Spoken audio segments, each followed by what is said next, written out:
In the midnight glow where the stars align, we lose ourselves in the rhythm divine. Underneath the sky painted with dreams, we're chasing the echoes of silent screams. Caught in the spell of the cosmic night. সুপ্রভাত সবাইকে। আজকে 6th October 2025 আর আজকে আমাদের actually third day in Rajasthan. পরশু দিন রাতে আমরা এসেছি, কালকের দিন থেকে ঘোরা স্টার্ট হয়েছে। এটা আমি আগের ব্লগেই দেখেছেন যে জয়পুরে আমরা অনেকগুলো ফোর্ট দেখলাম। তো এখন আমরা এসেছি জয়পুর থেকে প্রায় 85 কিলোমিটার দূর একটা জায়গা চাঁদ বাউরি দেখতে। এটা বেসিক্যালি একটা স্টেপ ওয়েল, প্রায় 100 ফিট জলের গভীরতা। তো এটা একটা অ্যাট্রাকশান এখানকার, one of the main attraction. তো এখন আমরা এটা দেখতে যাচ্ছি, দেখি এটা কেমন। এটা খুব ফেমাস স্টেপ ওয়েল সারা ভারতবর্ষের মধ্যে। তো আমার সাথে এসছে তন্ময় আর তন্ময়ের ওয়াইফ এই ব্লগে। আর এটা হচ্ছে এখানকার সেই বিখ্যাত স্টেপ ওয়েল।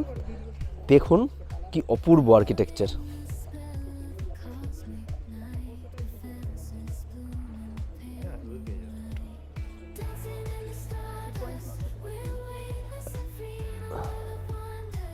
তো এটা মেনলি আপনি বুঝতেই পারছেন দেখে যে ওয়াটার রিজার্ভ করার জন্য অ্যাজ আ রিজার্ভ হিসাবে কাজ করতো এক সময়।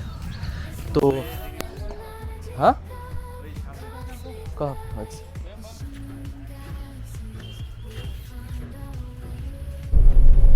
তো এখন আমরা যাচ্ছি প্রকৃতির মধ্য দিয়ে। কি সুন্দর পরিবেশ আপনাদের দেখাচ্ছি, পুরো আরাভালি পর্বতের রেঞ্জ, একটা খুব রহস্যময়ী জায়গা, যেটা আপনারা বুঝতেই পেরেছেন থাম্বনেল দেখে। হ্যাঁ, সেখানেই যাচ্ছি।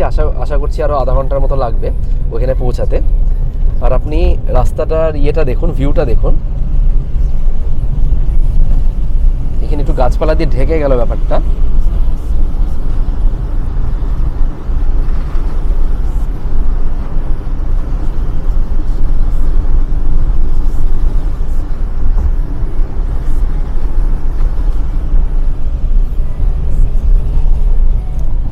খুব জোরে বৃষ্টি হচ্ছিল, এখন একটু কমলো, ঝিরিঝিরি বৃষ্টি হচ্ছে। আশা করছি ভানগড় ফোর্টে যখন পৌঁছাবো বৃষ্টি হবে না, কেননা ভানগড় ফোর্টটা দেখতে হবে, খুব রহস্যময়ী জায়গা। আর দিনের বেলা যাচ্ছি, রাতের বেলা ওইখানে বোধহয় বিকেল 5টার পর টাইমিং আছে, যার পরে আর ঢুকতে দেওয়া হয় না ওইখানে। কিন্তু আমার খুব ইচ্ছা ছিল রাতে ভানগড় ফোর্টে স্টে করার। তন্ময়, তোর ইচ্ছা আছে স্টে করার? তন্ময়ের একদম ইচ্ছা নেই, তন্ময়ের বুকে দুর্বুরানি শুরু হয়ে গেছে অলরেডি। বাট আশা করি দিনের বেলা কোনো কিছু ফিল করতে পারবো না, বাট স্টিল দেখা যাক কেমন এক্সপিরিয়েন্স হয়।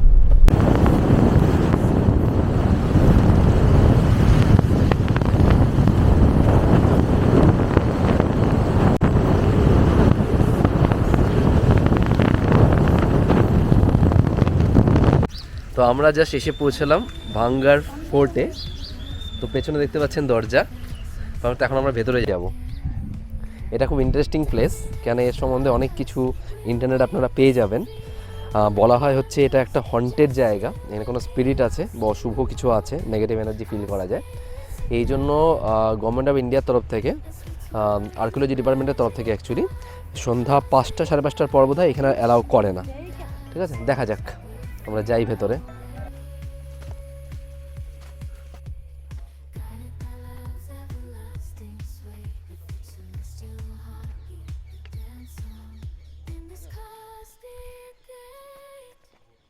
As we twirl in the magic of the cosmic light, in the midnight glow where the stars align, we lose ourselves in the rhythm divine. Underneath the sky painted with dreams, আমার পেছনে যে ফোর্টটা দেখতে পাচ্ছেন exact পেছনে, সেটাই হচ্ছে exactly ভাঙ্গার fort, যেটা সম্বন্ধে কথা আছে যে এখানে ভূত প্রেত আছে বা কোনো অতৃপ্ত আত্মা আছে বা কোনো শক্তি আছে। তো অ্যাকচুয়ালি এখানে অনেক রকমের গল্প আছে, তার মধ্যে যেটা মোস্ট ফেমাস গল্প সেটা আপনাদের জানিয়ে দিই। সেটা হচ্ছে গিয়ে এইখানে একজন রানী ছিল, রানী রত্নাবতী, খুব দেখতে সুন্দর ছিলেন। ইনি এক রাজার সাথে বিয়ে করেছিলেন, যাই হোক মানে রাজপুতের সাথে, তাই রানী হয়ে গেছিলেন। সেটার পেছনে আবার একটা স্টোরি আছে, সেটাতে আমি যাচ্ছি না। তো বেসিক্যালি ওনাকে পছন্দ করতেন। এখানে একজন ম্যাজিশিয়ান আছে, সেই ম্যাজিশিয়ান আবার ওয়েস্ট বেঙ্গল থেকে রাজা এনেছিলেন, কেননা এখানে পাশের রাজ্যের সাথে যুদ্ধ হতো, সেখানে তন্ত্রমন্ত্র এসব ইউজ করা হতো, ম্যাজিক ফ্যাজিক করা হতো আর কি। তো যাই হোক, তো ওই ম্যাজিশিয়ানের নজর ছিল রানীর ওপর, আর তিনি জানতেন যে রানীর মন হয়তো তিনি কোনোদিনও জয় করতে পারবেন না। তো তিনি কি করেছিলেন, রানীদের যে দাসী আছে, বাইরে চুরির দোকান আছে, মানে চুরির দোকান ছিল অ্যাকচুয়ালি, এখনও তো খান্ডার হয়ে গেছে, আমি দেখাবো পরে। সেইখানে রানীর দাসীরা চুরি কিনতে যেতেন রানীর জন্য, চুরি, তেল এক্সেট্রা। সেইখানে আপনার যে ম্যাজিশিয়ান ছিল, কোনো এক দাসীকে ধরেছিল, মানে ছলবশত ওনাকে একটা তেল দিয়েছিলেন। সেই তেলের মধ্যে কিছু জাদুটোনা করা ছিল, বাট রানীর যে দাসী ছিলেন তিনি ছিলেন খুব স্মার্ট, তিনি বুঝে গেছিলেন এই কিছু একটা করেছে, কেন ওই তেলের ডাব্বার মধ্যে ওই জিনিসটা বোঝা যাচ্ছিল যে কিছু একটা ডিফারেন্ট জিনিস কিছু ফিল করেছিলেন উনি বা দেখেছিলেন। তো তখন রানীকে এসে বলেছে, বা রানী কী করেছেন, ওটা বাইরে নিয়ে গিয়ে ওটাকে নষ্ট করে দিতে বলেছেন। সেটা নষ্ট করার পরে যেটা হলো ওই বোতলটা, যে সেদিনই, মানে যেটা আমি শুনেছি আর কি গাইডের থেকে, সেদিনই যে মন্ত্র করেছিলেন, যিনি জাদুঘর ছিলেন, তিনি সেই রাতেই মারা গেছিলেন, ঠিক আছে। কিন্তু মারা যাওয়ার সময় তিনি অভিশাপ দিয়ে গেছিলেন যে আজ রাতের মধ্যেই তোমাদের এই গ্রাম ধ্বংস হয়ে যাবে, কেউ আর এখানে থাকতে পারবে না। তো সেদিনই ভূমিকম্প হয়েছিল বড়সড়, সেখানে গ্রামবাসীরা প্রায় সবাই, মানে সবার বাড়ি ধ্বংস হয়ে গেছিলো, আর প্রচুর লোক মারা গেছিলো, ক্ষয়ক্ষতি হয়েছিল হ্যানত্যান।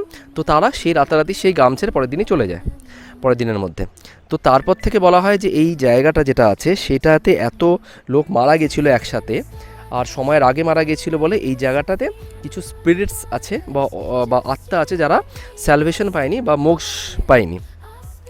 তো তারপর থেকে এই জায়গাটাতে আর কেউ আসতে পারতো না, হন্টেড বলা হতো। আর আমি যা শুনেছি যে 50 থেকে 100 বছর পর পর্যন্ত এই জায়গাটা হন্টেডই ছিল, এখন আর অতটা হন্টেড নেই। বলা হয় যে এরা মোক্ষ লাভ করে ফেলেছে, এই জন্য হন্টেড নেই। কিন্তু গভর্নমেন্ট অফ ইন্ডিয়ার তরফ থেকে, আর্কিওলজি ডিপার্টমেন্টের তরফ থেকে এটা সন্ধ্যার দিকে বন্ধ করে দেওয়া হয়। তার কারণটা হচ্ছে এখানে পাশে ন্যাশনাল ফরেস্ট আছে, সেখান থেকে চিতা, লেপার্ড সব কিছু আসে, ঠিক আছে, প্যান্থার সব আসে, আর প্রচুর বাদর ফাদর খেয়ে নিয়েছে, মানুষও মারা গেছে, মানুষের উপরে অ্যাটাক করেছিল, অনেকে কুয়ে পড়ে গেছে।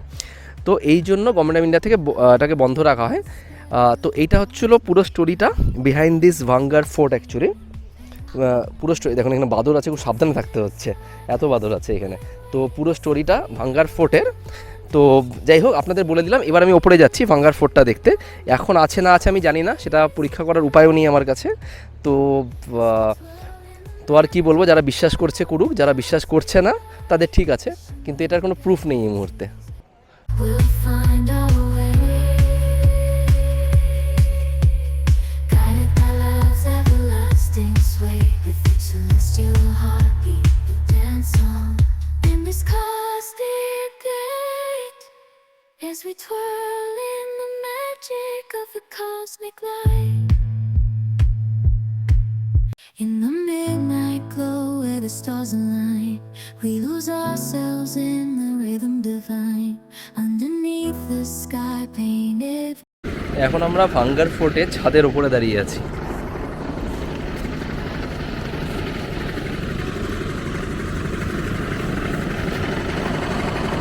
আর চারপাশের পরিবেশটা দেখুন কি সুন্দর, আজকে খুব বৃষ্টি হয়েছে।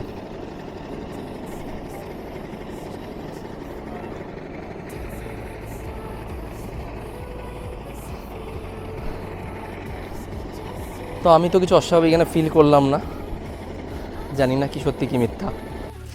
আর এই মন্দিরটিতে করণ অর্জুন মুভির শুটিং হয়েছিল, আপনি সার্চ করলে পেয়ে যাবেন। আপনাদের যে আমি চুরির দোকানের কথা বলছিলাম সেটা দেখতেই পাচ্ছেন আমার পেছনে, মানে পুরো এরিয়া জুড়ে, রাস্তার দুধারে।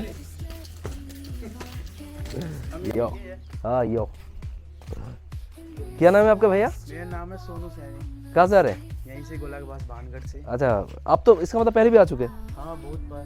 अच्छा, कुछ फील हुआ कभी या फिर ऐसी ही बातें बनाते हैं लोग? ऐसे बात बना बात बनाते हैं ना, मुझे भी कुछ फील नहीं हुआ, सिर्फ चमगादड़ जो है उसकी बदबू, बस वही है, और कुछ नहीं है। हाँ, भूत वूत कुछ नहीं है। भूत कुछ नहीं है यहाँ पे, मैंने वही बोला कि भूत भूत का कोई सीन नहीं है यहाँ पे एकदम।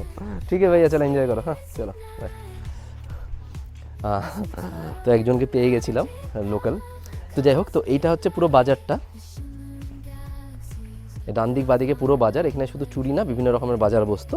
তো এইখান থেকেই যেটা বললাম যে দাসী এখানে চুরি কিনতে আসতো আর তেল নিয়ে গেছিল, যেটা জাদুঘর ওকে দিয়েছিল। তো এখন আমরা যাব চিত্তরগড়, কিন্তু আজকে আর চিত্তরগড় ফোর্টে যাওয়া হবে না, কেননা রাত হয়ে যাবে, তো তখন ফোর্ট তো বন্ধ হয়ে যাবে আশা করি। তো কালকে আমরা চিত্তরগড় ফোর্টে যাব। তো আজকের ব্লগটা এখানেই শেষ করছি। তো তো যদি আপনার ব্লগটা ভালো লেগে থাকে কাইন্ডলি লাইক শেয়ার এবং সাবস্ক্রাইব করবেন। আর নেক্সট ব্লগে আপনারা দেখতে পাবেন চিত্তরগড়। তো ওটা আমার খুব মানে যাওয়ার ইচ্ছা ছিল বহু বছর ধরে, কারণ আমি মহারাণা প্রতাপের খুব বড় ফ্যান। আর বলা হয় না গরমেগার চিত্তরগড়। Thanks for watching.